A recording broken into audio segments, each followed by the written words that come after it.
How's it going, guys? Just watched the latest episode of Yugioh VRAINS, and this episode I enjoyed. It was a very plot-heavy episode, very little dueling. I would go as far as to say no dueling at all. 2 duels, 1 duel did happen and 1 duel did get initiated, but you don't really see any of the duels, so let's just move past that anyway.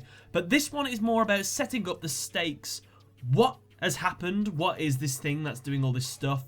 What the people need to do and what is going to be done. So this is all being established in this episode. The really brief analogy of what's going on is pretty much VRAINS has turned into some sort of Sword Art Online kind of thing where you can log in but you can't log out, I don't think, and these levels are being built up. It's making these rings. There's like a big pillar like this. All the information in VRAINS is going up and these rings are getting made. Let's just say they're like the Halo rings, why not?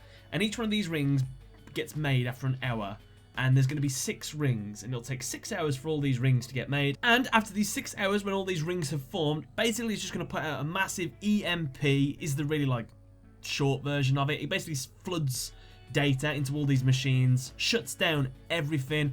All the computers in all of the world all get like EMP pulsed and chain reacts, and they all just shut down. So I had my arms out a lot like then. So no computers, no TVs, no nothing. So everything shuts down, hospitals bad, stuff like that. So at the moment, it seems like Hanoi are doing all of this just to eliminate the AIs.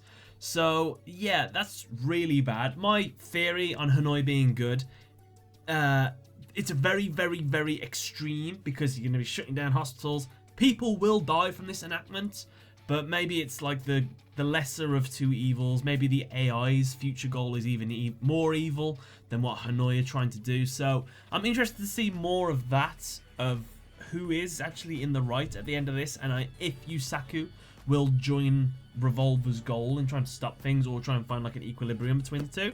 But yeah, that's what's going to happen. And we have the 3 main characters now all joined up together. We've got Blue Angel, Go, and Playmaker all coming together to try and shut down everyone. And we got the start of Spectre versus Blue Angel. Spectre was the one that put the corruption card into Blue Angel before. That made her evil, I guess. So they get to have a master duel now. And that's something I actually really like. The fact that all the data's being sent up to here. There's no more like win streams and things like that. So there can only be master duels, to my understanding. And I think this is actually a really good way of sort of hyping up proper duels, because you have all these speed duels you normally have. They're just quick versions, you can't play all your cards. And then now that we're in a scenario where you can only have master duels, I don't know, I think he builds it up a bit more. I think he does it in a better way that the entertainment duels in Yu-Gi-Oh! Arc 5 didn't really achieve that, because I never felt like I wanted to see an entertainment duel, because it was just a master duel basically, but they sort of gathered cards and they were always like ass pull kind of things. Whereas with the speed duels, yes, they have those special abilities and the deck is hindered a little bit by the smaller play area, but I don't know, it makes the master duels more exciting. I'd love to know what you guys think of that. Do you think master duels in this series have much more weight to them in comparison to some other duels? Kind of like the Shadow games kind of thing, but not. But yeah, let me know in the comment section below. One thing I was kind of happy about, that Kitamaru guy, the guy with the purple hair, that's always saying like, if you don't do your job, you're going to get fired, I need to get promoted. He discovers that basically he's made so many mistakes and he's effed up so many times that, yeah, I'm not going to get a promotion, I'm probably going to get demoted. Let's just flip-flop, let's just swap sides. Goes into VRAINS, is like, yep, I'm going to join you. Can I join you? Revolver turns up and he's like, oh, you want to join us? Yeah, well, let's just test you first. Spectre comes, absolutely wrecks him. I think Spectre's playing some sort of Sun deck.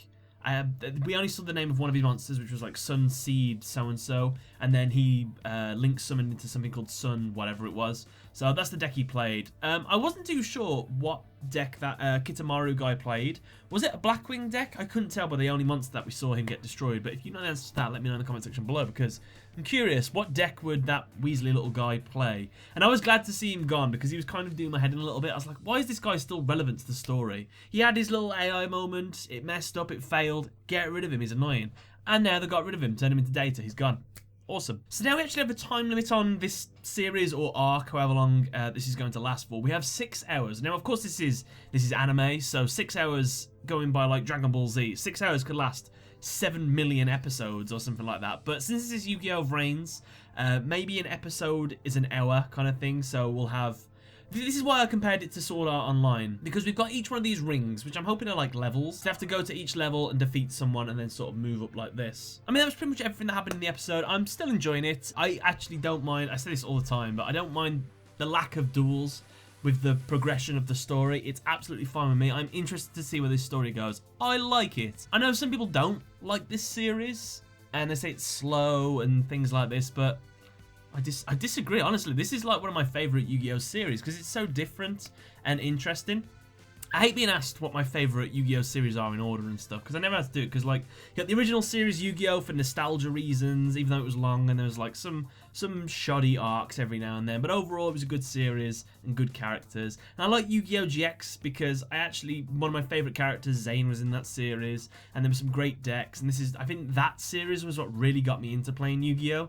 And then I missed out on Yu-Gi-Oh 5Ds, I missed out on Yu-Gi-Oh Zexal, and then I started watching 5Ds, and I started watching Zexal. I wasn't really too much into Zexal, but because I made the profiles, I sort of started watching it more. And 5Ds, I could see why people liked it so much, but I still haven't fully finished that series. I got like 80% of the way through and I stopped. It was just after they beat the Ragnaroks, I think. That's where I stopped watching. And then with Yu-Gi-Oh! Arc 5, I really enjoyed that series. I really liked the fact that it was bringing back all these old characters and stuff.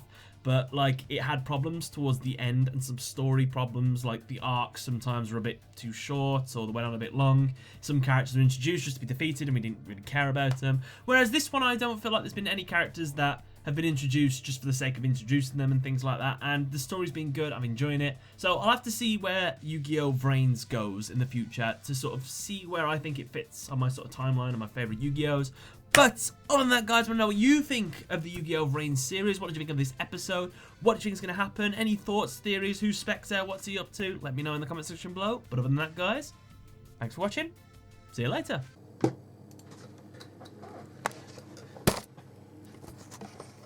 Did you like that? This is that catch. Like, literally, looking over that way at the computer, and I caught you. Nice.